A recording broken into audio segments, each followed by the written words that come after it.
pjnet.tv. It is 9:31 East Coast of the United States, and you are watching a bumper.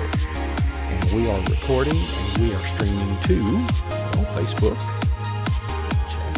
Twitter, check. And YouTube, check. Our chat room's waiting. Our guest is in the green room. Let's count it down to Studio 13.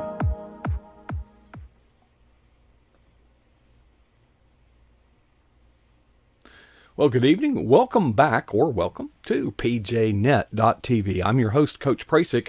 Who are we having on tonight? Let me introduce someone to you. A lot of people know her. She's written a lot of books and sold one or two of them. And Michelle is back with us, and she is in her office. Yes. I guess we call it. And folks, she actually has a bunch of awards that are normally on her wall. Some of them fall down during the live broadcast. You'll never live that down. But Michelle has moved into her new house, but a lot of stuff's still in boxes, but you haven't had time to unpack. You haven't had time to be on PJNet. What in the world have you been doing? Taking a vacation? Gone fishing lately? Wouldn't that be great? I did take 5 days vacation, but... How? I'm frozen. Yeah. Do this, Michelle. You can hear me, I think. Mute your camera momentarily. There's a button on there. You can mute your mic and you can mute your camera. My guess is that if you mute your camera, it'll come back up if you can hear me.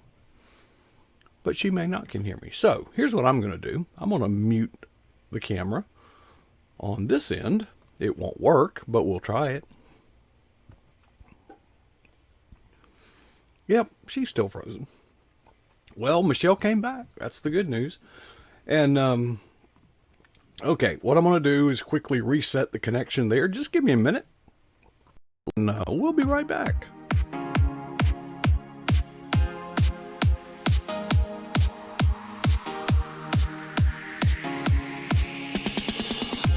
Back. See, it didn't take long. Now, of course, oh yeah, you're back. I'm back. I think where you left it, you took a 5-day vacation. So what have you been doing? So what else you been doing? Have you read any good books lately? Oh my gosh, only the good book. That's the only one I've had time for. It's just the original. But you pray for God to open doors, and then when He does, sometimes there's several open at the same time. That's what happened for me. I had about 6 book deadlines. I mean, 2 that were like my books that had to be, I had to finish up. And then the galleys came back for 2 that I wrote last year, but they come out this year. So you had to go through those. And then this is what God did. It was so amazing. Work for hire projects are a way that I make, a living as a writer. And so if my books, you only get royalty checks twice a year, usually. So in between time, it's great to have some work for hire projects. And I've done quite a few of those in the past, but the work for hire work kind of dried up during the COVID year. Mm-hmm. And I know a lot of work for hire people. There's lots of websites of people saying, where's the work for hire? When's it coming back? Well, 3 projects found me this spring, and, they were all pretty much due the same time. And I didn't say no to any of them because I couldn't, but they were just too good and too exciting. And I just thought, man, this is too good. So I haven't done a lot of anything but write. And Jeff and I made a commitment in January to go to the gym 3 times a week. We meet with this trainer. So I've been going to the gym faithfully with my husband, and then writing. And so I haven't unpacked any of the awards yet. Marty, my sister, said she's not helping me hang them yet. So there's no sense in unpacking them.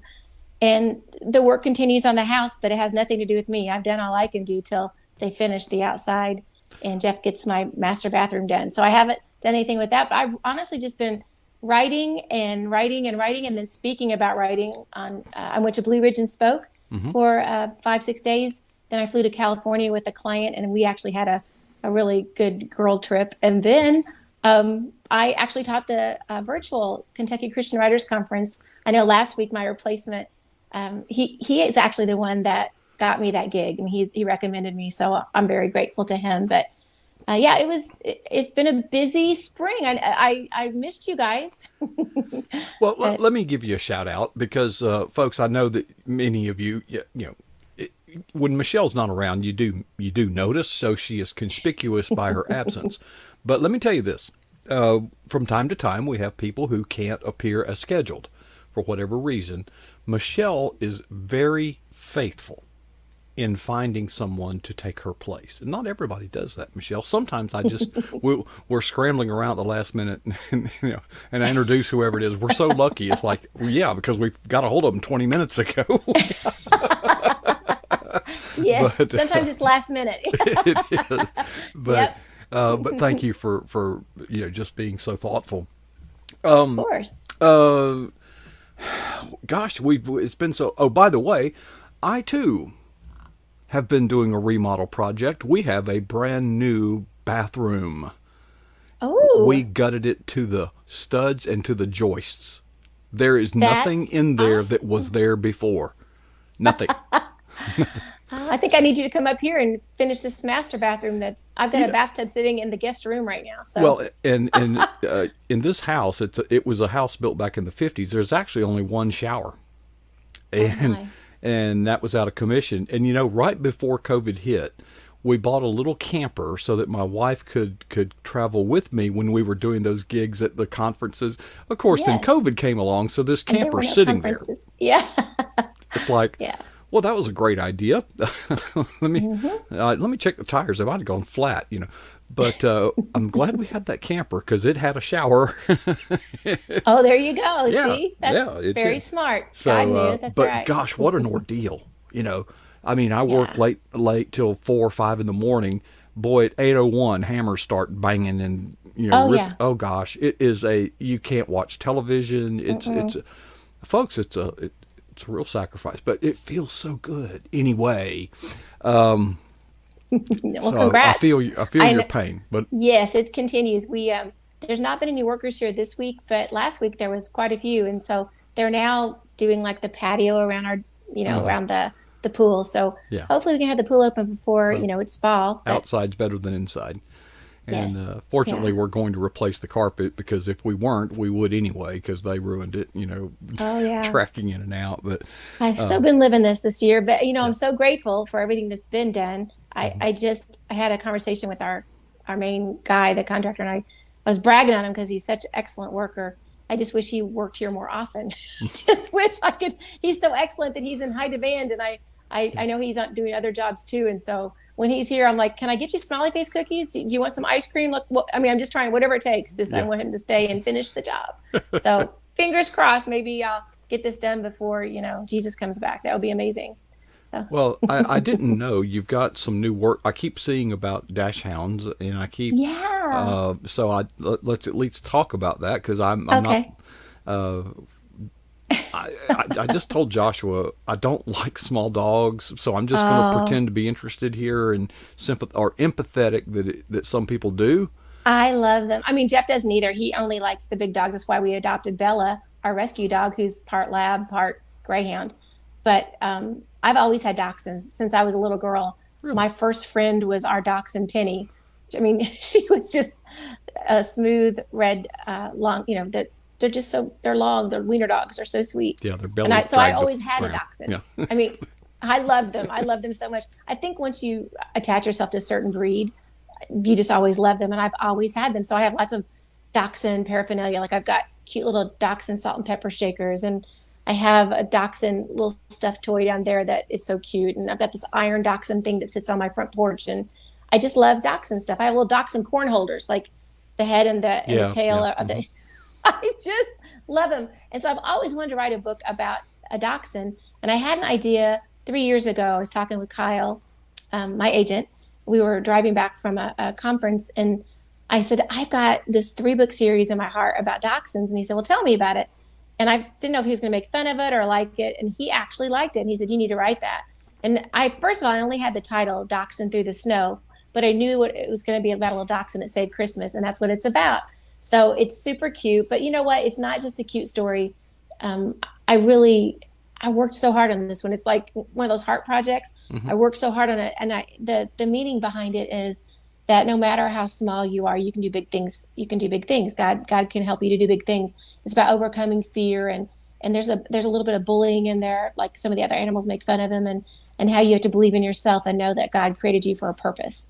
And so even though it's not specifically a Christian book, there are some really good principles in there, and we're hoping that it will sell really well and get into schools and become a Scholastic Book Fair book and all that good stuff. But yeah, it comes out October the 12th, the same day that Andy Clapp's Christmas novel releases. We're going to have a book birthday together, and we're pretty excited about that. But they're pre-selling it now, and every time I post about it, like 2 days ago, it was National Dachshund Day. You probably didn't celebrate, but I did. Molly got extra treats that day, and I did a little post about my book coming out.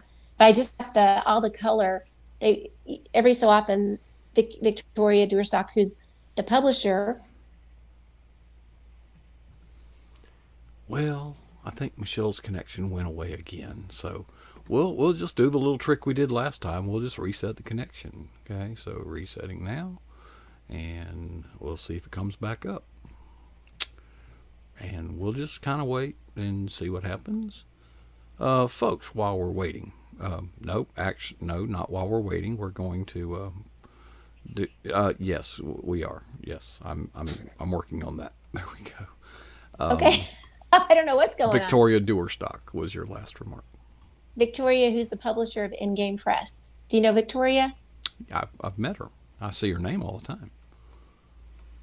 And our connection is freezing up again. How about that?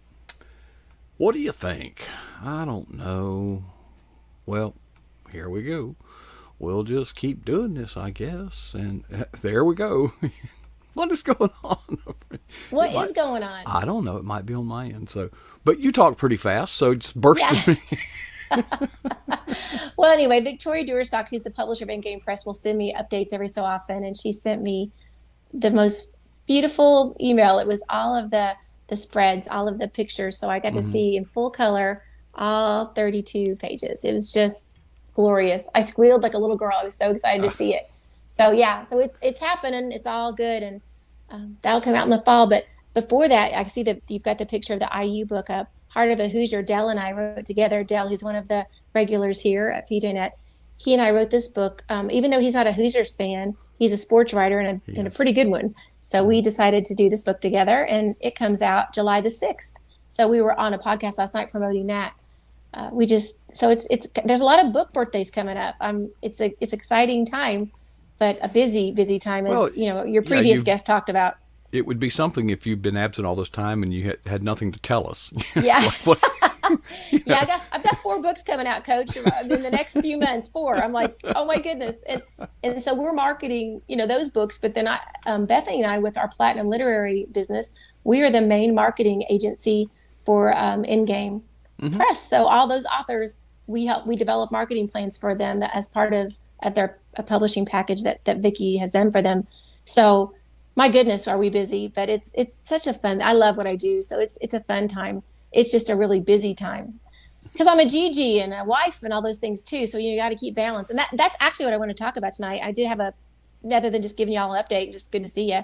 But when I was keynoting this past week for the Kentucky Christian Writers Conference, you know how sometimes, Coach, God will say something through you that you don't even know that you said, and then somebody will say later, "Man, I love that quote," and they'll quote you and put it in a nice meme and things, and you're like, that was not in my notes. I don't remember saying that at all.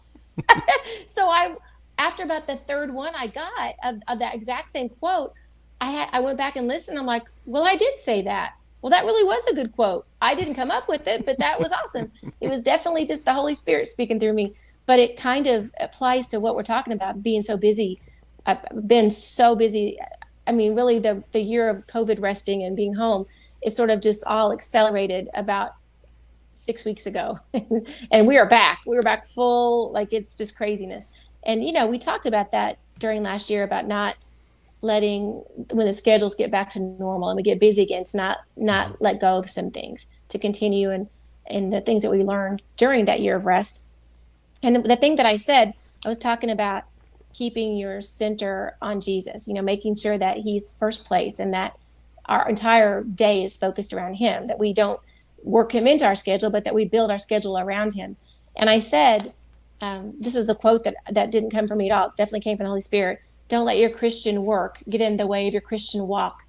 And and that was good, right? I mean, I can't take credit, really. I mean, I did say it, but I'm telling you, it That'll wasn't in my preach. notes. Yeah. That'll Yeah. preach. So, but that is exactly what I have to continue to say to myself. And so I'm sure the Holy Spirit just reminds me of that all the time. But we really do. Everything that I'm doing is for the Lord. I mean, all the books that we're helping promote with In-Game Press, my own books. I mean, the keynotes I'm doing and speaking at Blue Ridge, all of those things, that's all Christian work, every single bit of it. But if that gets in the way of my time with God and my Christian walk and the priorities that He has set before me, which is God and then family and on down, then it's not worth it. I need to step back and well, figure out what's wrong, where I went wrong, where did I quit listening to the Lord. So I think it's a good reminder for all of us that no matter how busy you are, because the thing is, the Lord, if you're a Christian, the devil's not going to be able to tempt you with some huge sin. Usually, it's not. Mm-hmm. You've grown up in the Lord, and you're not going to be tempted by something outrageous. Right. What the devil does then is he just uses busyness, and Mm-hmm. and busyness can be good things like helping with VBS and leading a Bible study and all those things. But if those things, even as wonderful as they are, get in the way of your personal walk with the Lord, then you need to let somebody else fill that slot. And so it's a balance. It's a balancing act is what it is. And we all have to figure that out for ourselves. But man, I wouldn't want to do it without asking the Lord. I mean, every time, like I said, those books came available as work for hires. And of course I was like, oh my gosh, these are amazing. And I would love to work with all three of these people. These are like major celebrity type people that I would love to meet and get to know and help them. And then but I had to go, oh wait, Lord, am I supposed to do these? Is this you, or is this just a good thing and not a God Is thing? this I need good to or know. God? Yeah. Mm-hmm. Right. And so I had to check with him, and he gave me the green light on all three. I was surprised at that because they were all due about the same time, but it all worked out perfectly. So I just didn't have a lot of downtime, but that's okay. I was ready for it. And so, yeah, it's been a busy spring, but a good productive spring. And I've been following you guys. I've been watching. I don't always watch when they are airing, but I watch the videos Yeah. you put up. So In your spare time. Yeah. in my spare time, yeah. I actually have a testimony along the lines of what you're speaking about. But before I go there, do you have a new microphone? I do have a new microphone. Tap on it. Give me the tap. Oh, but I don't have it plugged into the phone. Oh, I was going to say, but you're using this. But that okay. Yeah, because this is when we're doing a podcast, Right. Bethany, Kyle, and I, and so this is my Rode mic that I use. Yep. Yeah, and I've got all kinds of little new things. I can't wait to show you. I don't really know what they all are, but like this Focusrite little box thing. See, Right. yeah. Yeah. And then I've got these big Princess Leia headphones. Yeah. They're- Yeah. They're ginormous. Look at them. But that's what I use whenever we do the Charisma broadcast. So Yeah. yeah. I like the earplugs, but Yeah. but when you set them down, as you know, they tangle immediately. And Yeah. I know. here's what when you said about being busy. I have a story I'll share. Is at a very young age, before I was 30, I was appointed what is known as Sunday school director. In other words, heading up the small group Bible study at a very, very small church. So we had about 250 that would attend, but everybody's doing all this work. You've got the choir people rehearsing, you've got the people who count the envelopes that come in, and each envelope had a check box for Bible read, blah blah blah, and then each class turns in their package to the department director, who breaks the package open and consolidates them into a package that sends it to the church secretary. 64 people were absent from Bible study because they were, quote, working. And I objected. I said, no. If you want to rehearse for the choir, that's important, but you need to go to Sunday school. If you need to count money, we don't need to count it 3 times, okay, and I said, this is ridiculous. And of course, all these people were people that helped raise me, they were, and they had been in those positions for decades. And I'm challenging, saying, no, oh, we got to work in the nursery. I said, we can hire that. And they'll be more dependable. And we hired some 7-day Adventists to manage the nursery. Okay. And I just went through and gutted the whole thing because it had gotten just top heavy. But everybody was busy. Oh, the sound That's people, it. the sound people, the light people, everybody's doing something except going to small group Bible study. Hmm. Right. Yeah. Oh, and so when you were sharing that, that reminded me, and I took a lot of heat for that. In fact, later when we moved to Tallahassee, the entire church practically turned out to help us move. They were so excited Aw. that I wouldn't be there. Oh, I'm sure that wasn't the reason. Well, it's good to stir things up once in a while, isn't it? Yeah. Well, I think we just need to examine. We may not think of ourselves as busy being busy, Hmm. but I think from time to time we ought to take stock and say, am I I moving agree. around or moving ahead? Hmm. Just seemed like last week as a coach, when they have a kickoff or a punt, there's the guy back there receiving it and he waits on the ball and he gets it. And then he starts running from sideline to sideline trying to avoid everybody. And I said, why don't you just catch the ball, take 3 steps forward and get Yeah. clobbered? Yep. Because at least you would have taken 3 steps forward. All that running, Yes. juking and jiving around, doesn't work. You're hoping to anyway. Well, I watched your program with the Butterman the whole hour, and one Yeah. of his main points was, there's a big difference between being busy and being productive. Uh-huh. And that's exactly what I'm saying. That's you can be really busy. I Isn't mean, he you can. amazing? Isn't he Yeah, amazing? yeah, he's And a good I had guy. never I got to heard sit of with him him. at Blue Ridge a couple times, Yeah. at my table. I had never heard of him until had him come in as a Yeah, stand-in. he's And quite a and guy. and I, he did that was sort of a one night thing. But out of the clear blue, he calls me and said, "I've got the book came out. I'd like to share." Hmm. And I thought, well, yeah, yeah. So I kind of brushed him off. I said, "Well, send me the book, and if when I read it, we'll do it." Hmm. And he did, and it sat There there you for go. a long time. But one day came up when I was literally just I couldn't do anything for turns out 16 hours, and I didn't put it down. I read the entire book, and it was so good. But he's such a dynamic and energetic, and he refers to himself as I'm an 8-cylinder guy. You may not know what that means, Michelle, but that means Something to do with cars, I'm sure. Yes. yes, a car has 8 cylinders, and if all 8 aren't firing, it's the Yeah. anyway. In your boat has probably 6 cylinders, but anyway, and if any one of them goes out, that's pretty bad because there is no people just coming along very often out on the lake saying, No, "Hey, we've had that happen before actually, and have you been it towed was in?" yes. Yes, we at Okeechobee. In fact, I'm sure it was an angel because Okeechobee, is ginormous. It is such a huge Oh, lake it's like that an ocean, yeah, you could be out there for weeks, no one would find you. And we yeah. were in one of our favorite little fishing spots, which I couldn't tell you to get there, but Jeff and Scott and I, Jeff's best friend, we go there often because we catch a lot of bass there. So it's kind of off the beaten path. It wouldn't be a spot that if you didn't know about it, you wouldn't go there. It's off. I mean, it's really hard to Well, just find. just give us the GPS coordinates and we'll put Yeah, them I'll on the never internet. tell you ever. Well, not that I could, but it's yeah, Jeff would kill me.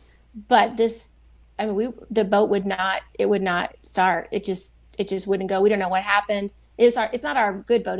It's our boat, our older boat that we keep down in Hmm. Florida, but it runs. It does a good job. It didn't that day.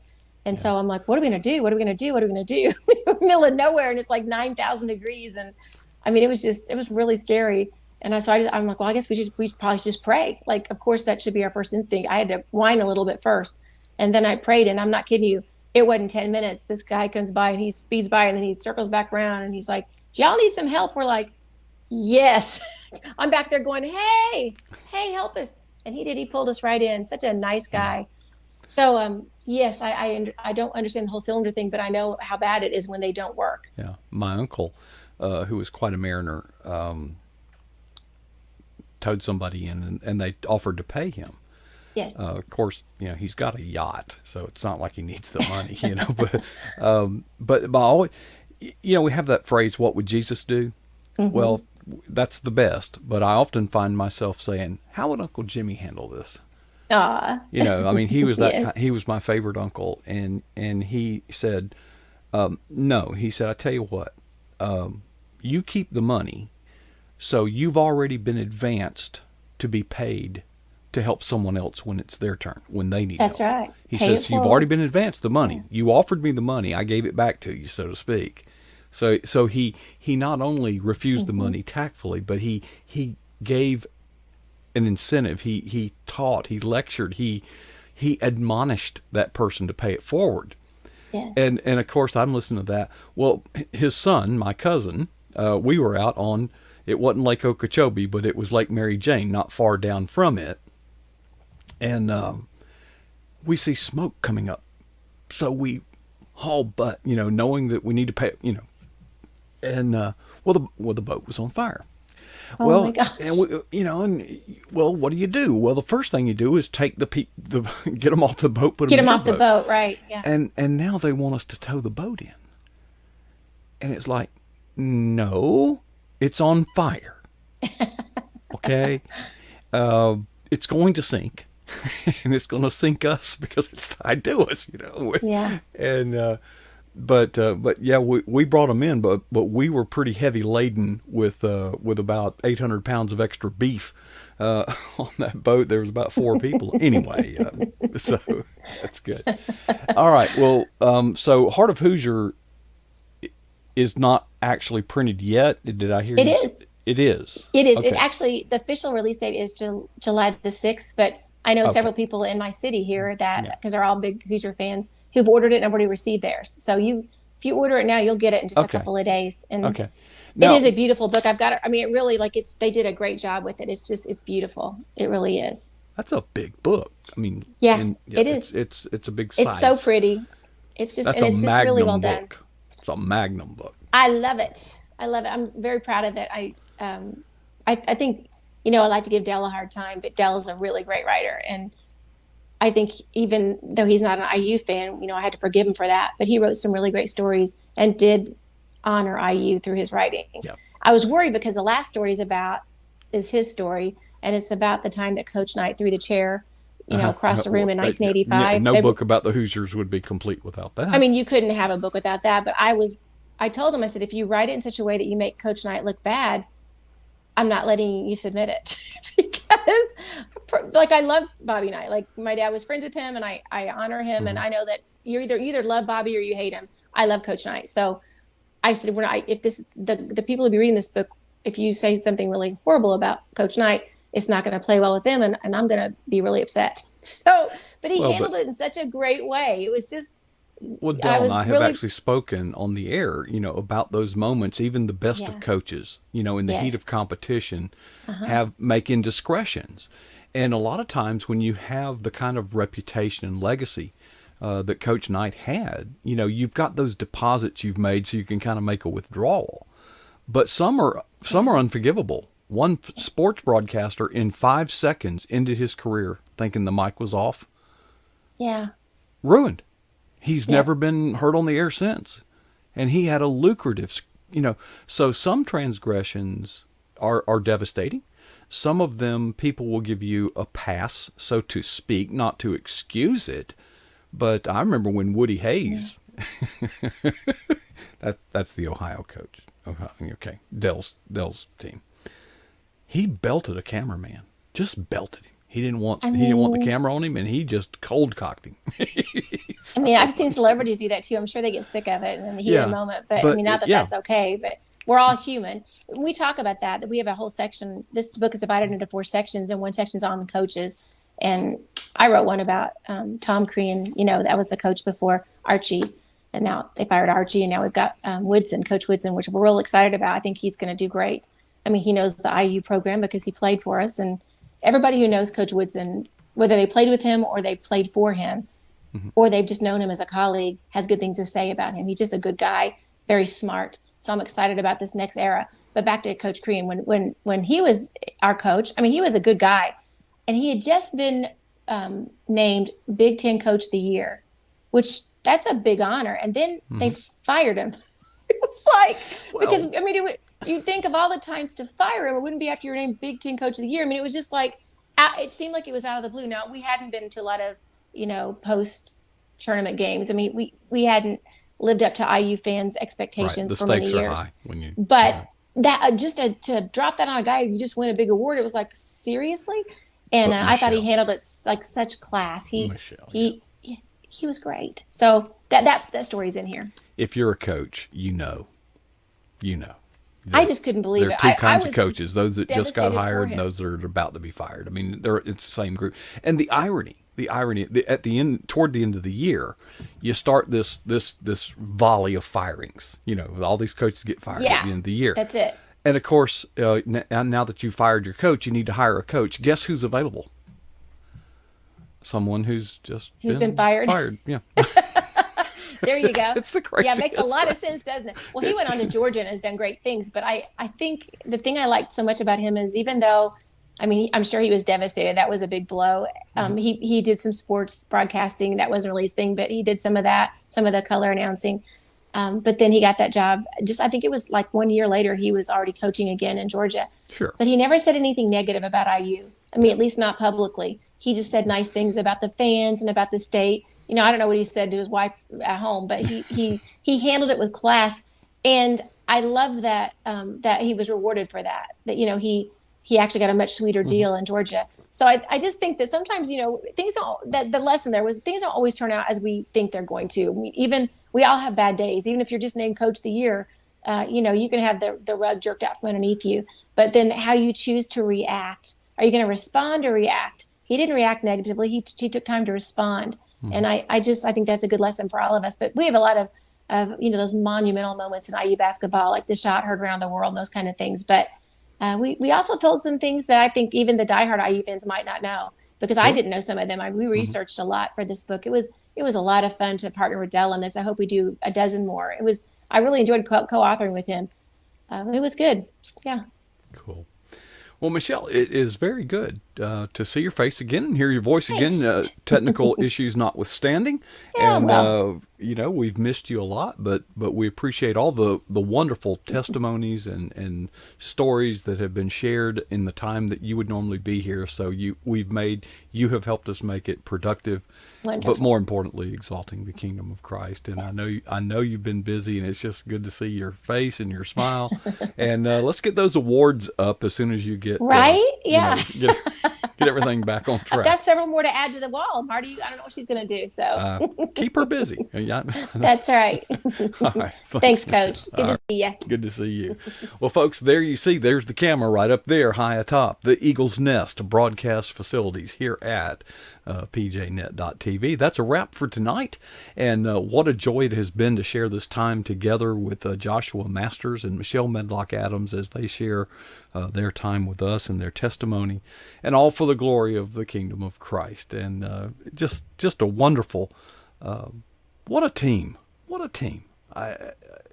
I'm just so, I'm beside myself when I think about how God has blessed us. When you look in that chat room and the fellowship and the friendships that have been forged there, when people drive hours out of their way to go visit someone that they chat with in the pjnet.tv chat, it's just a wonderful life, folks. There's never been a better time to serve in the kingdom of Christ than right now.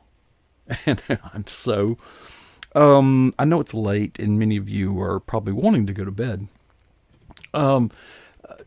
We're going to have a little surprise for you next week. Okay. If you will notice, I'm going to point out some defects in I love these studios, these virtual studios. I'm actually in a barn. Okay.